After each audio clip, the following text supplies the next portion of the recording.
देखा आपने, पाकिस्तान में हाई अलर्ट है। पाकिस्तानी सरकार ने कराची, बहावलपुर, खैबर पख्तूनख्वा में इमरजेंसी घोषित कर दी है। सरकारी कर्मचारियों की छुट्टियों को रद्द कर दिया गया है। पाकिस्तान को पता है कि उसे किस तरह की सजा मिल सकती है और जोरदार अंदाज में यह सजा फिर मिलेगी, ऐसी सजा जिसका उसे अंदाजा तक नहीं हो रहा है। आने वाले 48 घंटे में पाकिस्तान में होने वाले त्राहिमाम का काउंटडाउन शुरू हो गया है।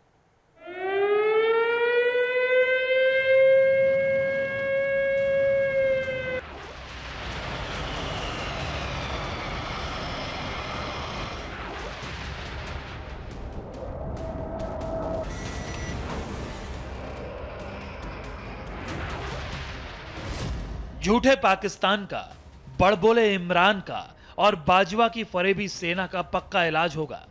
बॉर्डर पर अगले 48 घंटे में पाकिस्तान को उसकी गुस्ताखी की सजा मिलेगी, ऐसी सजा जो पाकिस्तान को भी नहीं पता होगी।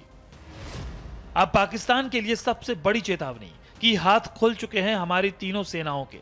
पाकिस्तान के दुस्साहस का ऐसा जवाब देने की तैयारी हो चुकी है जो उसने सपने में भी नहीं सोचा होगा। पीएम मोदी ने तीनों सेनाओं को फ्री हैंड दे दिया है। यूनाइटेड स्टेट्स की नेवल सील एबटाबाद से ओसामा बिन लादेन को ले गई, तो क्या हम नहीं कर सकते? ये केवल कल्पना होती थी, इच्छा होती थी, एक फ्रस्ट्रेशन था, निराशा थी। आज तो वो भी संभव है। पाकिस्तान के बुधवार सुबह किए गए दुस्साहस को भारत ने गंभीरता से लिया। दिन भर घटनाक्रम तेजी से बदलते रहे। देर शाम सेना, नौसेना और एयरफोर्स के चीफ की पीएम मोदी के साथ 24 घंटे में दूसरी बैठक हुई।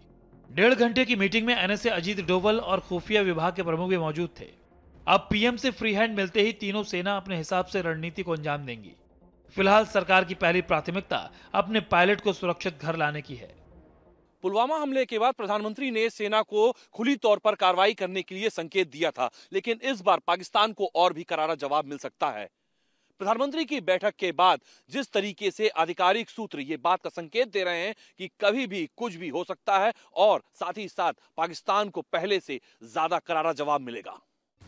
सूत्रों का दावा है कि प्रधानमंत्री ने पाकिस्तान की कायराना हरकत को देखते हुए दो टूक कहा है कि पड़ोसी मुल्क के दबाव में हिंदुस्तान नहीं झुकेगा। तीनों सेनाओं को अपने हिसाब से जवाब देने की पूरी आजादी है। सेना को पूरी तरह से छूट है। पलटवार करने के लिए समय, जगह और तारीख तय करने को कहा गया है। हमारे संयम के बावजूद पाकिस्तान ने युद्ध जैसी हिमाकत की है। दुश्मन के जंगी जहाज हमारी सीमा में घुसे, हमारी सेना को नुकसान पहुंचाने के इरादे से घुसे, हमारे जहाजों के खदेड़ने पर भागे और उसी जाबाज पायलट को गिरफ्तार कर खुद को काबिल समझने लगे, जिस जाबाज ने पाकिस्तान की गीदड़ आर्मी को दुम दबाकर भागने पर मजबूर किया। इसलिए उस प्रधानमंत्री का फैसला है जिनके जिगर में देश के दुश्मनों को खाक करने का प्रतिशोध धधकता है। उस मोदी की कसम है ये, जिनकी उड़ान के आसमान की ऊंचाई नापने पाकिस्तान की 7 पीढ़ियों के बूते की बात नहीं है। उसे गुमा है कि मेरी उड़ान कुछ कम है। उसे गुमा है कि मेरी उड़ान कुछ कम है। मुझे यकीन है कि ये आसमां कुछ कम है। ये प्रधानमंत्री नरेंद्र मोदी के हौसले की ही उड़ान थी। 2 दिन में पाकिस्तान को 2 सख्त सबक मिल चुके हैं।